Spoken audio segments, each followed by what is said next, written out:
think that these days an underground magazine could address a lot of the problems that our fairly bland and homogeneous media are conspicuously failing to address. Dodgem Logic basically is going to be a new underground magazine coming out in November. We're trying to do this differently to the way that magazines are normally done in the present day. We've not gone for the look that magazines have, and also we have one page of advertising which we're just giving away to people that we're fond of.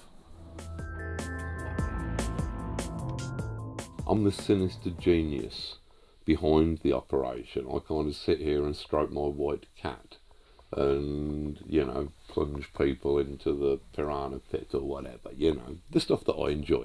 I write on local politics, but link it into what's going on nationally and link it into what we should learn from the history of politics.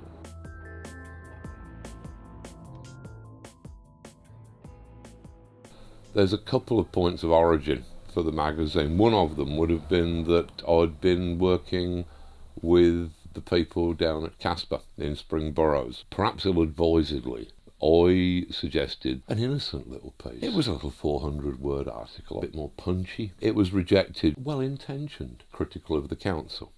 We thought, okay, well, this is the time to start something independent and new. So on that level, that is where Dodgem Logic came from. On another level, I was missing the underground magazines of my boyhood. It's going to be an underground paper like we used to produce in the 60s and 70s. Now, these, at the time, were wild, radical opinions. I think that today they're the opinions of average people at bus stops. The content is going to be funny, it's going to be political, it's going to be alternative. I suppose that inevitably there will be something of me in the tone of the magazine, but we're trying to be as broad as possible. I'm trying to put aside my own prejudices. I mean, we've got the mighty Graham Linehan appearing in our first issue. He's the guy who wrote Father Ted and The It Crowd and Black Books. We've got Steve Aylett, who is a cripplingly funny writer. We've got an article coming up by Tony Allen about the squatters movement.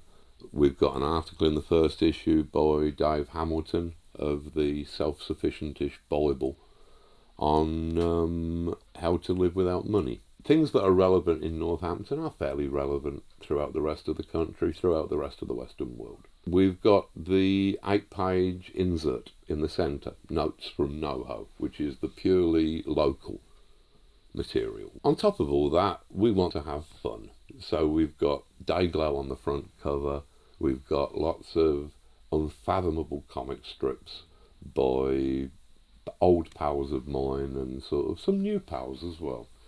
So it's a good mix. The tagline on the first issue is colliding ideas to see what happens, which is probably irresponsible, but you do sometimes get some interesting things coming up. We were looking for a name for our new underground paper. I remembered Dodgem Logic, a fanzine that I was doing back in 1975, or that I was trying to do. I'd got big plans for it, but back then I was a feckless youth who started ambitious projects when he hadn't got the psychological means to actually finish them. The first issue, at least for people lucky enough to live in Northampton, will be out in November. Why should people buy it? Because I think it'll be a very good read. Well, I don't like to bully or to coerce people, but it would be good for your immortal soul if you were to buy Dodgem Logic.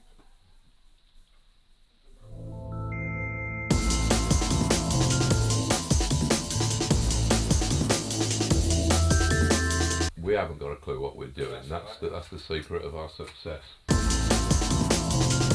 Yeah, it's like Woman's Weekly on drugs. I mean, and we've got Rupert Bear's cock. You know, I said we've got to have Rupert Bear's cock in there. That was what got Oz into trouble. So let's just say, look, this is the 21st century. It's Rupert with a cock. Get over it.